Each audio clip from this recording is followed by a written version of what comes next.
This is the Mistress Carrie Situation Report for November 24th, 2025. Robert Plant and his band Saving Grace performed 5 tracks in the latest installment of NPR's Tiny Desk concert series, performing 4 tracks from this year's Saving Grace album and a cover of Gallows Pole from 1970's Led Zeppelin 3.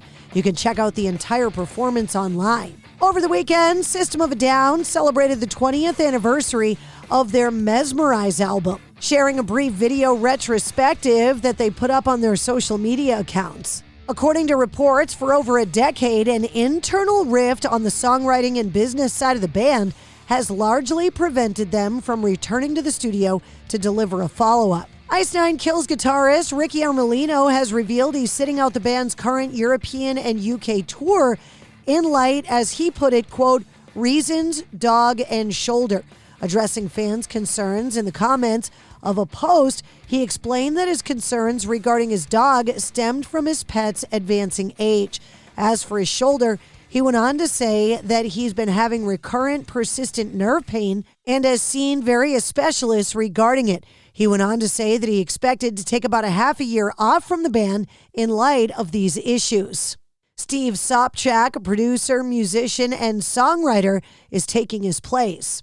A malicious prosecution lawsuit brought against Don Henley from the Eagles and his longtime manager, Irving Azoff, has been dismissed. It follows a previous case against 3 collectibles experts in March who were accused of attempting to sell handwritten notes and lyrics from the classic 1977 single Hotel California, as well as the follow-up to Life in the Fast Lane back in 2022.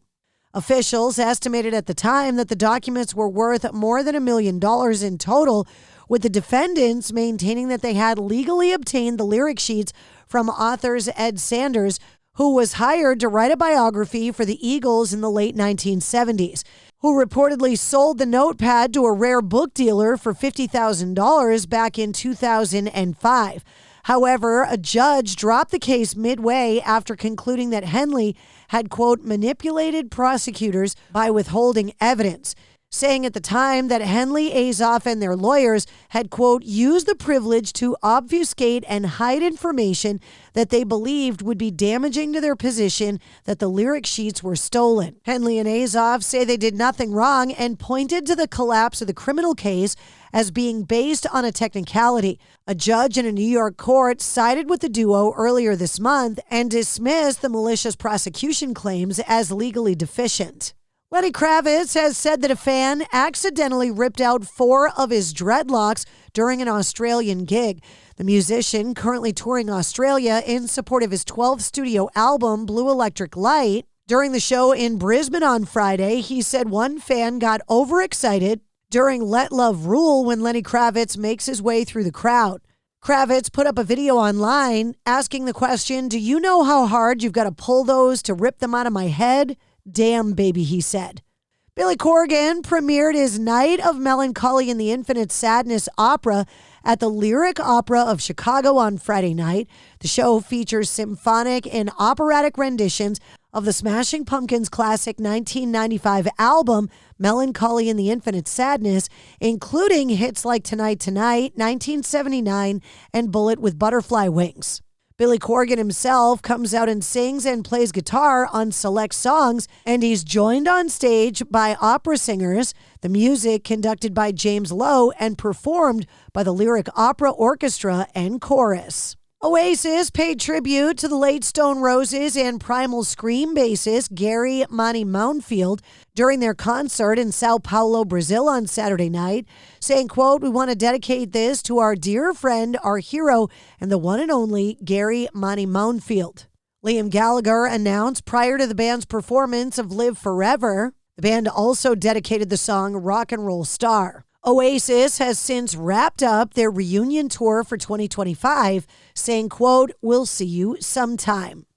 After successfully launching a comeback in 2024 with the release of his 12th studio album, One Assassination Under God, Chapter 1, Marilyn Manson says that Chapter 2 is coming in 2026.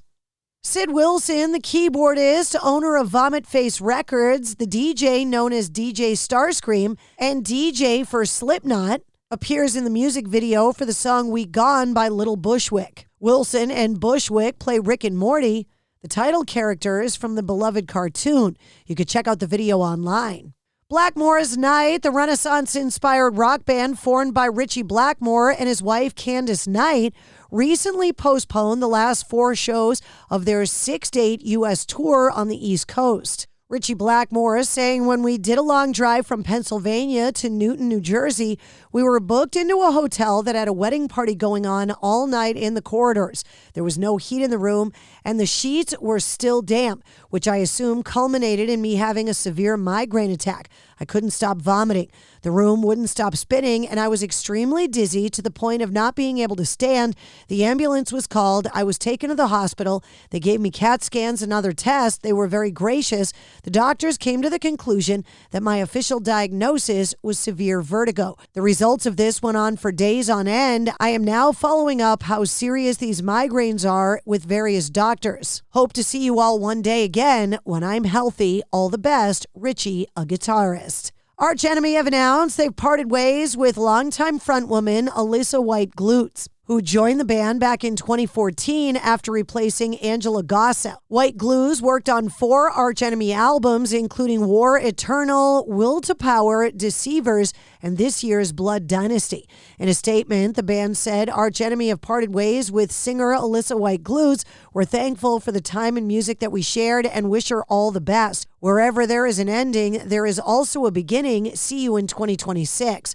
She also shared a statement and announced she plans to embark on a solo career with a new release coming next year as well.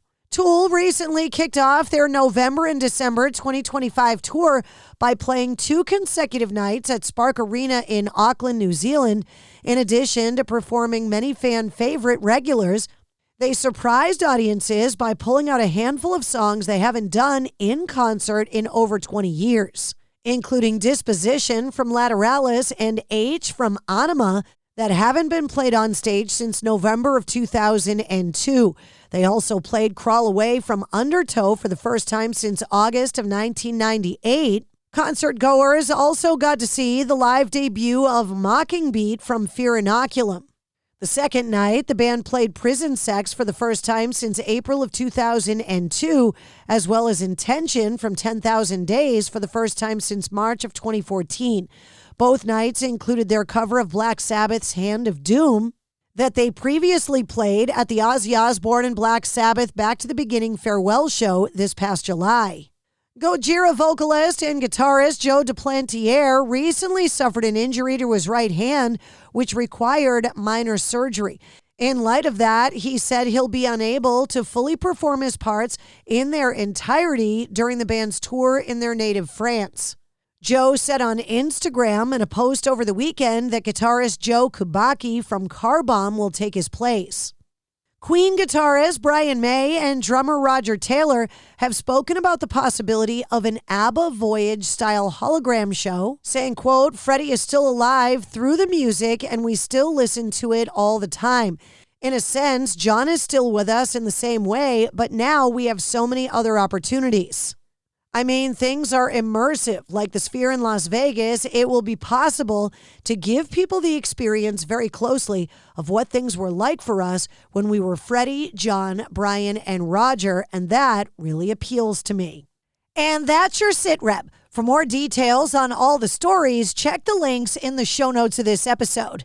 And don't forget to like, follow, share, comment, and subscribe to the Mistress Carrie Podcast. New full-length episodes come out every Wednesday. Episode 285, featuring Corey Bolio from Trivium, is available now.